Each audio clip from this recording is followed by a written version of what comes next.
Hello बच्चों, let's see this question and here this question say read the following passage and answer the question that follow। आपको यहाँ पर ये जो passage दिए हुए हैं आपको इन्हें रीड करना है और उसके बेस पे आपको यहाँ पर 3 क्वेश्चन दिए हुए हैं जो आपको सॉल्व करने हैं। तो पहले पैसेज को रीड करते हैं। The years between 1924 and 1928 saw some stability, yet this was built on sand. German investment and industrial recovery were totally dependent on short-term loan largely from the USA। देखो Germany में 1924 से लेके 28 का जो time period होता है after war ना, first world war कब से कब तक हुई थी? 1914 से 1919 तक चली थी ना आपकी फर्स्ट वर्ल्ड वॉर। तो उसके बाद जर्मनी की हालत तो ऑलरेडी बहुत ज़्यादा ख़राब हो जाती है, ट्रीटी ऑफ वर्साई उसके ऊपर थोप दी जाती है। तो जर्मनी बिल्कुल कह सकते हो निहत्ता हो गया था, ना उसके पास आर्मी थी ना उसके पास पैसा था, और उसको ऊपर टैक्स और लगा दिए गए थे, हैवी टैक्सेस। ठीक है, तो ऐसे में जर्मनी की हालत बहुत ख़राब हो जाती है। इंडस्ट्री उसकी इन्वेस्टमेंट उसका बिल्कुल लो हो जाता है, इंडस्ट्रीज बिल्कुल डाउन हो जाती हैं। लेकिन एक सहायता करने के लिए आता है यूएसए अपने लोन्स प्रोवाइड करता है, जर्मनी में इन्वेस्टमेंट होती है, इंडस्ट्रियल ग्रोथ होती है। तो ये जो टाइम पीरियड था 24 से 28 का, ये स्टेबिलिटी का था, बट ये स्टेबिलिटी सैंड पर बनी हुई थी, मतलब रेत के टीले पर बनी हुई थी।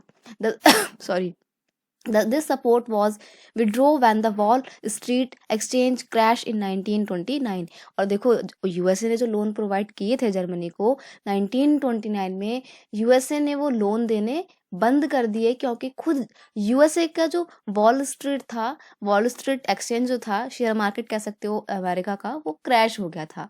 Fearing a fall in prices people made frantic effort to sell their share. अब जब वो वॉल स्ट्रीट क्रैश हो गया तो लोगों को लगा कि हमारे शेयर तो घाटे में चले जाएंगे, उन्होंने लगातार अपने शेयर बेचने शुरू कर दिए और यहीं से वर्ल्ड इकोनॉमिक डिप्रेशन का दौर शुरू होता है।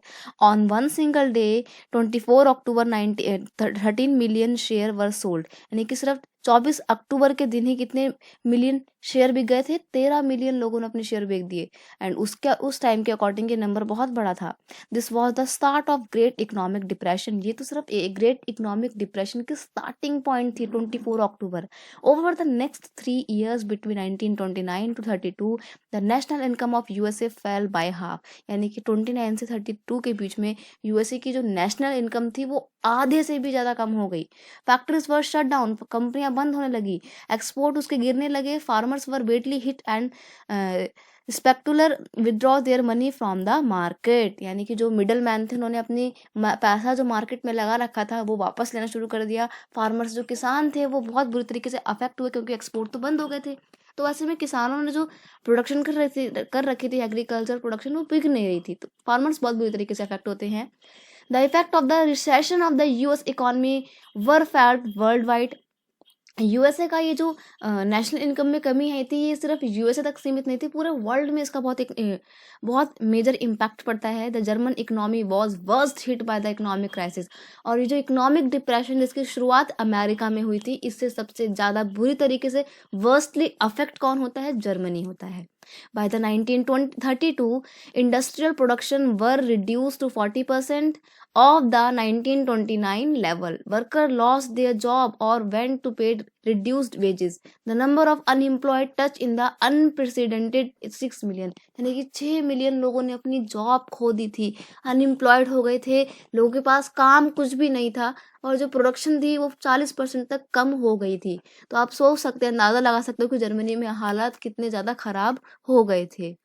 On the street of Germany, you could see man with placard around their neck saying willing to do any work, यानी कि उस टाइम पे हालात इतने ख़राब हो गए थे जर्मनी में, आप बहुत सारे लोगों को देख सकते हो उनके गले में एक प्ले कार्ड बंधा हुआ होता था जिसमें लिखा होता था willing to do any work, मतलब कोई भी नौकरी करने के लिए तैयार हूँ, बस कोई काम बता दो। मतलब बेरोजगारी इतने नेक्स्ट लेवल पे पहुंच गई थी कि लोगों को काम जो है वो भीख की तरह मांगना पड़ रहा था। नौकरी के लिए वो लोग ऐसे हाथ फैला रहे थे कि कोई भी काम मिल जाए हम करने के लिए तैयार हैं।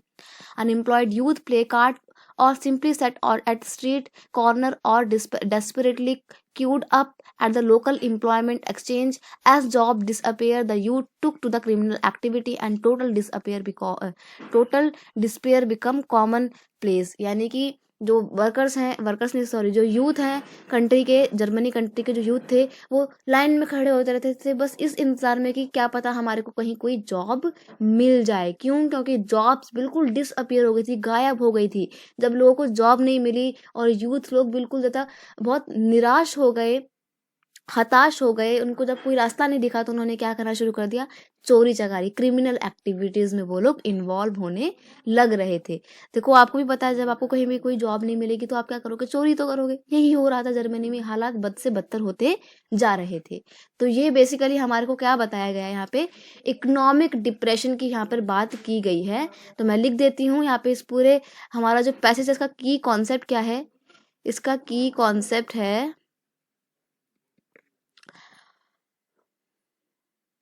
इकोनॉमिक डिप्रेशन, इकोनॉमिक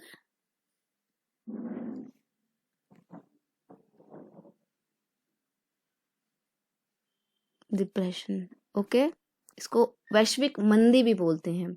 अब देखते हैं पहला क्वेश्चन क्या है आपका, given reason for the economic stability between 1924 and 1928। 1924 से 28 के बीच में जो इकोनॉमिक स्टेबिलिटी आई थी जर्मनी में, वो उसके पीछे का क्या कारण था। तो बताया ना कि वो सैंड के टीले, मतलब सैंड पे बनी हुई थी जिसको अमेरिका ने लोन दिया था जर्मनी को, उसके ऊपर ये स्टेबिलिटी आई थी।